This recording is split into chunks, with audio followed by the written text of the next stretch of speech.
الدرس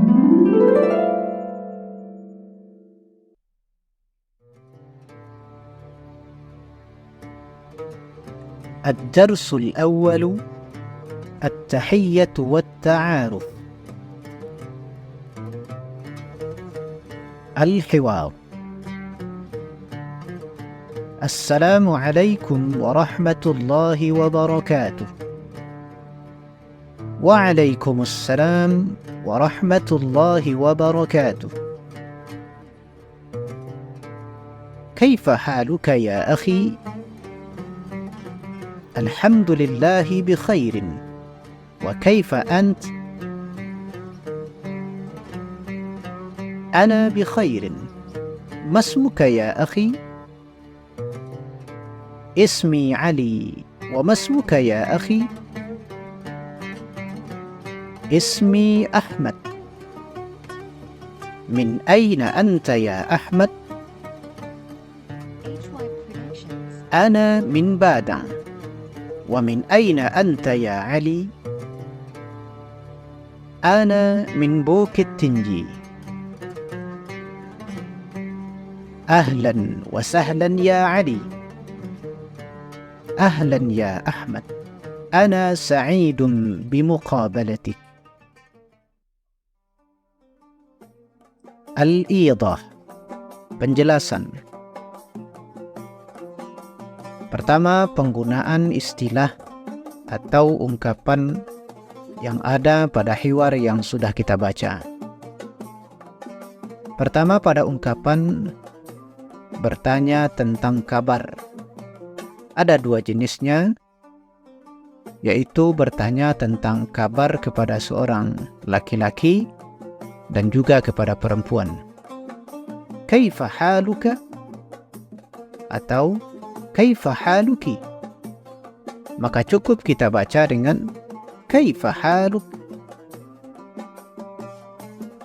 Kemudian ungkapan yang kedua adalah bertanya tentang nama pada laki-laki dan juga pada perempuan.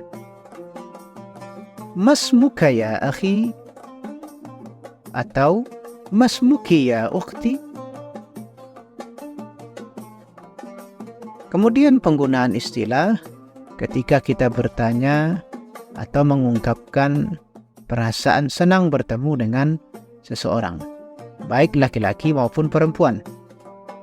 Ana sa'idun bimuqabalatika. Atau ana sa'idun bimuqabalatiki. Maka cukup kita baca dengan ana sa'idun bimuqabalatik. Nah, kemudian kita lanjutkan pada poin kedua, yaitu poin-poin pertanyaan ketika berkenalan. Yang pertama, biasanya ketika kita berkenalan, kita sebagai sesama muslim dianjurkan untuk mengucapkan salam. Assalamualaikum warahmatullahi wabarakatuh. Kemudian yang kedua, bertanya tentang kabar. Maka kita gunakan kaifa haluka atau kaifa haluki atau kaifa haluk. Kemudian yang ketiga, bertanya tentang nama seseorang. Kita gunakan ungkapan masmuka atau masmuki. Atau juga boleh dibaca dengan masmuk, ya, tanpa memberikan baris di akhir kata. Kemudian yang keempat, bertanya tentang asal. Min aina anta? Atau min aina anti? Maka cukup kita baca dengan min aina ant. Nah, kemudian penjelasan yang berikutnya adalah tips atau latihan berkenalan dengan bahasa Arab. Apa kiat-kiat yang mesti kita lakukan agar kita bisa lancar berkenalan dengan bahasa Arab? Yang pertama adalah hafalkan ungkapan-ungkapan pertanyaan di atas dan pahami cara penggunaannya. Jadi lafaz-lafaz yang sudah kita jelaskan di atas dihafalkan, ya, dipraktekkan. Kemudian yang kedua, ucapkan berulang-ulang agar semakin ringan di lidah. Jadi baca ungkapan-ungkapan itu secara berulang-ulang dengan tujuan lafaz atau ungkapan tersebut ringan dibaca.